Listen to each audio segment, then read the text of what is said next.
Welcome to my channel. আমি সাহিনা নওয়াজ। আজ এসেছি একটি ইউনিক রেসিপি নিয়ে। মাটন লিভার অ্যান্ড লাঞ্চ কীভাবে আলু দিয়ে রান্না করে একটি টেস্টি রেসিপি তৈরি করা যায়।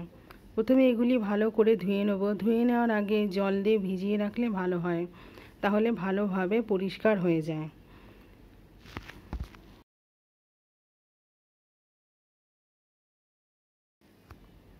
প্রেসার কুকারে 4 টেবিল চামচ তেল নিয়ে তাতে তেজপাতা ও গরম মশলা দিয়ে একটু নাড়াচাড়া করে নেব।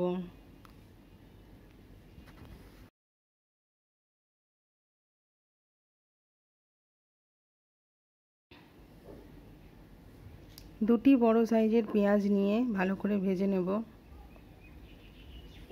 বেশি কালার করে ভাজবো না, তাহলে গ্রেভির কালারও বেশি গাঢ় হয়ে যাবে।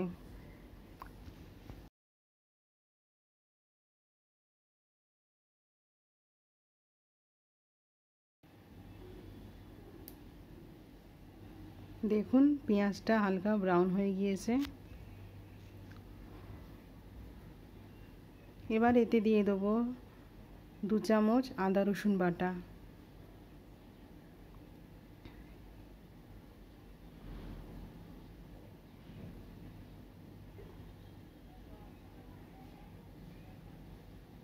এতেই দিয়ে দেবো আমরা লিভার আর লাঞ্চগুলো। ভালো করে তেল আর পেঁয়াজের সঙ্গে ভালো করে মিক্সড করে নেব। তো এক্সট্রা যে জলটা থাকে সেটা চলে যাবে।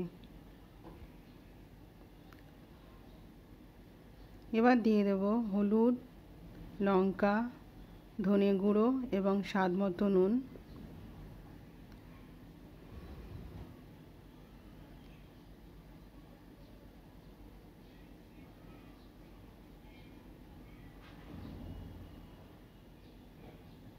মশলাগুলি দিয়ে দেওয়ার পরে ভালো করে কষাতে হবে।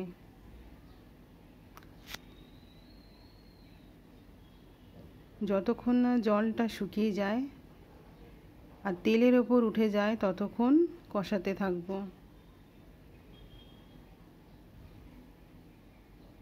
দেখুন কি সুন্দর লালচে কালার এসে গেছে। এবার এতে 2 কাপ জল দিয়ে দেব।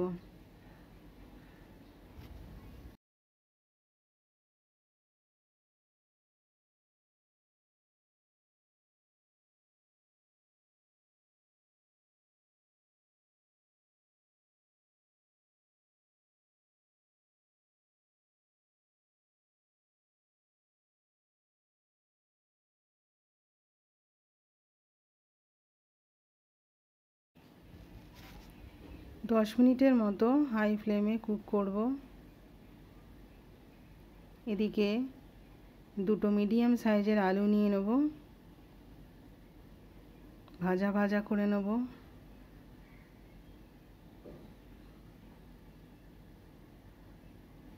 এদিকে সিদ্ধ হয়ে গেছে। আবার কিছুক্ষণ নাড়াচাড়া করে নেওয়ার পর পেঁয়াজগুলো পুরো গলে গেছে। এবার এতে আলুটা অ্যাড করে দেবো, ভাজা আলুটা।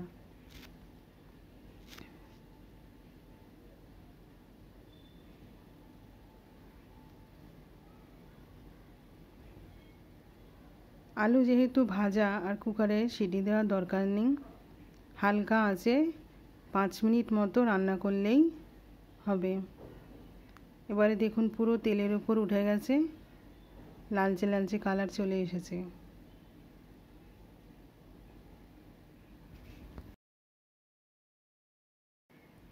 এবার ধনেপাতা ও কাঁচা লঙ্কা দিয়ে নামিয়ে নেব। এই রেসিপিটি আপনি চাইলে রাইস, পোলাও বা রুটি, পরোটা যে কিছুর সঙ্গে খেতে পারেন। দারুণ লাগবে খেতে। আপনারা প্লিজ ট্রাই করুন আর আমাকে কমেন্ট করে জানান।